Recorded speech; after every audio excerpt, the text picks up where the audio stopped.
The story of the Ten Commandments is probably one of the most famous stories in the Bible.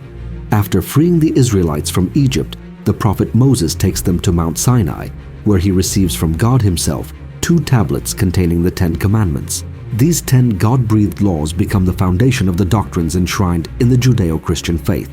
This pivotal event in biblical history, told in the Book of Exodus, continues to influence the world today. For most people, the only source of information about Moses' acceptance of the 10 commandments is the Book of Exodus. Other sources, such as the Book of Deuteronomy, serve primarily as a retelling of the 10 commandments and of the events that took place then. Well, except for one book that some people believed was written by Moses himself and was directly inspired by God, the Book of Jubilees. If the title of this book sounds completely unfamiliar to you, you're not alone. The Book of Jubilees is an ancient Hebrew text that is often considered pseudepigraphical or apocryphal. In other words, the scripture is not included in the biblical canon, yet there are several Christian groups in the world that recognize his authority, including the Beth Israel Church and the Ethiopian Orthodox Church, both in Ethiopia. In fact, for many years, the only surviving complete manuscript of the Book of Jubilees was written in Ge'ez, an ancient South Semitic language spoken in what is now Ethiopia and Eritrea. The Ge'ez text was translated from Greek, which in turn was also translated from the original Hebrew. Except for this and a few other fragments written in another language, no other manuscripts of the book have ever been found, until the mid-20th century. Some 15 scrolls of the Book of Jubilees were discovered in 5 caves in Qumran, Israel, just a mile from the Dead Sea. They are written in biblical Hebrew. The Qumran scrolls are perhaps the earliest surviving manuscript of the Book of Jubilees, dating back to at least the 1st century CE. Many suggest that the Book of Jubilees was written much earlier. In fact, even before Christianity became an officially established religion, the book was already well known. A number of early Christian writers such as Origen and Diodorus of Tarsus even used it for quotations. Despite its popularity, however, the book never entered the generally accepted biblical canon. But why? Shouldn't it be extremely valuable? Perhaps it is best to first briefly explain what the biblical canon is. According to the Encyclopedia Britannica, the biblical canon is the body of sacred texts of Judaism and Christianity that are recognized as fully authoritative and beyond question. In other words, it is the definitive list of books that are considered true and sacred. But how do we know which books are authoritative and which are not? That is, who decides which books are to be included and which are not? Here's where it gets complicated. Depending on the Christian group, the number of books included in the canon also varies. In most cases, the disagreement is over the number of Old Testament books that should be included in the canon. As you probably know, the Old Testament books are derived mainly from sacred Jewish texts such as the Torah and Tanakh. Roman Catholics recognize 46 books, while Protestants whittle it down to only 39. On the other hand, the Eastern Orthodox include up to 52 books. The most extensive inclusion of books is found in the Ethiopian Orthodox Church. In all, they recognize 81 books in their biblical canon. Despite differences of opinion on the Old Testament, most Christian groups agree that the New Testament should have only 27 books. But the Ethiopian Orthodox Church has a different opinion. Their New Testament has 35 books, and it is the most extensive among all Christian groups. Their biblical canon includes several texts that are considered apocryphal by most Christians, such as the Acts of St. Peter, the Book of Tobit, the Book of Judith, the Book of Maccabees, and the Book of Jubilees. There are many reasons why a book cannot be considered canonical. Either the books are thought to be uninspired by God, or they simply do not generally fit the period in which they are supposed to have been written, despite the supposed authorship of important figures such as the apostles. But among the reasons for rejection, the most common is that the book contains teachings that contradict the established doctrines of the Church. Another reason is that some books present theological problems that could threaten long-established ideas. Such is the case with the Gospel of Judas and the Gospel of Mary Magdalene, which present important biblical figures such as the apostles and Jesus himself in a very different light. A detailed video about this can be found on our channel. The Book of Enoch is another scripture that goes deep into the mystery of the fallen angels, which questions the origin of evil and the nature of angels. So does the Book of Jubilees belong in this category? Here's where it gets interesting. Because essentially the Book of Jubilees is just a retelling of Genesis and the first half of Exodus, but a little more detailed in some parts. There shouldn't be anything controversial in it. But is there? Not exactly. The book itself claims to have been created directly by Moses. According to its introduction, when Moses received the 10 Commandments from God, he also received something else, a law and instructions for past and future history, which he must write down. He was then instructed to compile them into a book. Among the information he was told was the history of the world since the dawn of creation. In the introduction to Jubilees we read, Moses receives the tables of the law and instruction on past and future history, which he is to inscribe in a book, 1:4, Apostasy of Israel, Captivity of Israel and Judah, Return of Judah and Rebuilding of the Temple, Moses' prayer for Israel, God's promise to redeem and dwell with them, Moses bidden to write down the future history of the world, the Book of Jubilees, and an angel to write down the law. This angel takes the heavenly chronological tablets to dictate therefrom to Moses.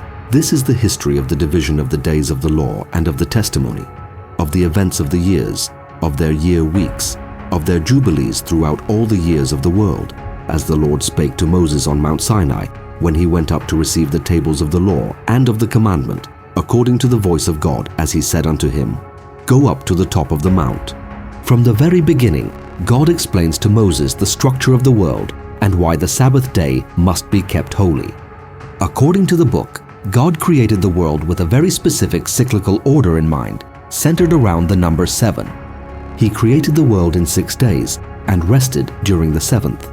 The Book of Jubilees emphasizes the use of the 364-day solar calendar instead of the 365-day lunar calendar that is widely used today. The author even takes issue with people who use the lunar calendar, arguing that it can lead to errors in observing holidays and disrupt the sacred cycles established by God. With a 364-day calendar divided into 4 seasons, each of which has 91 days, important events such as Passover would fall on the same day each year. This solar calendar would also have exactly 52 weeks without any extra days.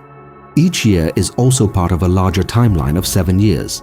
The 7 cycles of 7 years, which total 49 years, are called the Jubilee.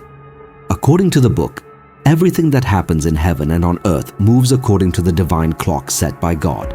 The rest of the book details events that have already been described in Genesis and Exodus. Jubilees are used as the primary means of measuring time between major biblical events. For example, from the time of Adam and Eve until Moses receives the 10 Commandments, 50 Jubilees have already passed. If one Jubilee is 49 years, then 50 Jubilees equals 2,450 years. If it is true what is claimed in the book that it was written in the time of Moses, who according to modern scholars lived approximately in the 13th century BC, then the account shows that the world was created around 3700 BC. But since the Jubilees follow an entirely different measurement of time, this calculation is very likely to be wrong. Given this, the Jubilees suggest that everything in heaven and on earth is predetermined according to a grand timetable set by God. Unfortunately, as the author warns, we have deviated from this by using the lunar calendar, which has resulted in our not being able to strictly observe the sacred Sabbath day, for example. As we have already said, the Book of Jubilees chronologically follows the Book of Genesis and Exodus, but with additional details. One of the most intriguing aspects of Scripture is how, like other specific apocryphal books, it mentions fallen angels and Nephilim. Much like the Book of Enoch, the Book of Jubilees also tells the story of the Watchers, angels who defied God by descending to earth and mating with human women, and their hybrid children, the Nephilim. Have you ever wondered what happened to the Watchers and the Nephilim after the flood? Well, the Book of Jubilees answers that question. According to it, these wicked beings perished along with the majority of mankind during the calamity. However, God took about 10% of them and allowed them to roam the earth as evil spirits to test the faith of mankind. Jubilees does not only tell us what happened to the Nephilim, the book also talks about what happened to Noah's sons, Shem, Ham, and Japheth, after they began to rebuild civilization. Accordingly, The world was divided between the three. To avoid further conflict, God imposed a strict law that forbade members of each family from invading the territory of the other. Returning to angels, the Book of Jubilees explicitly lists all four types of angels: angels of presence, angels of sanctification, guardian angels of individuals, and angels governing natural phenomena. The angels described in the Book of Jubilees were also more attentive to humans, as it describes how Enoch was the first human to master the art of writing and other secret arts. Jubilees also mentions the other children of Adam and Eve, including their daughters. One of them, Aben, became the wife of Cain. Together they had children, including Enoch. When Cain was banished after killing his brother Abel, he founded a city somewhere and named it Enoch after his son. But there is another interesting detail that is mentioned in the Book of Jubilees. Did you know that the Nephilim, a race of half angels, half human giants, have descendants called Eliuds? Little is known about the Eliuds. Like their ancestors, they possess supernatural abilities and are unholy. It is not very clear in Jubilees what happened to them after the flood, but we can assume that they either perished or turned into evil spirits. There is, however, one other intriguing detail, which this time comes from the canonical writings. Creatures called giants appear or are mentioned in the Bible. There is Goliath, the giant at Gath, and the Anakim, a race of giants who descended from Anak. So were these the descendants of the race of giants from the time of Noah? Or were they completely different from Eliud? There is another apocryphal book that is called the Book of Giants. As you would expect, this book delves into the mysterious creatures in Genesis. You can find a detailed video about it on our channel. Many of these apocryphal books do mention powerful and evil beings from the antediluvian world. Even in the biblical canon, they are mentioned as well. Now the big question is, was the Book of Jubilees really forbidden? And why? To be honest, the word forbidden is probably a bit of a stretch. A more accurate word would be excluded. In terms of early Christianity in the West, the reason for its exclusion is pretty obvious. In the first place, as we said at the beginning, the only complete text of the book is from the Ethiopian Orthodox Church, unlike the other books with many manuscript attestations. The book also adds new elements to the Mosaic Law. Other reasons include its questionable authorship, its glorification of certain individuals, its sectarian teachings, the contradictions found in the text, and its extremely negative treatment of non-Jewish or Gentile populations. In addition, the solar calendar presented in the book can prove problematic if followed without adjustments. The reason for this is that instead of the holidays staying on the same date each year, they will be adjusted by one day until they are out of sync with the seasons. The actual solar year is 365 days, 5 hours, 48 minutes, and 6 seconds. Remember, the solar year in the Book of Jubilees is exactly 364 days only. There is no room for any adjustments. Since it is shorter than the actual solar year, this may present a problem in the long run. Nevertheless, the Book of Jubilees has something to say. The fact that the Ethiopian Orthodox Church still includes it in its canon speaks volumes about the importance of this book. But if you want to really delve into the subject of forbidden books, then you must watch our video on the Book of Enoch, which you see on the left on your screens.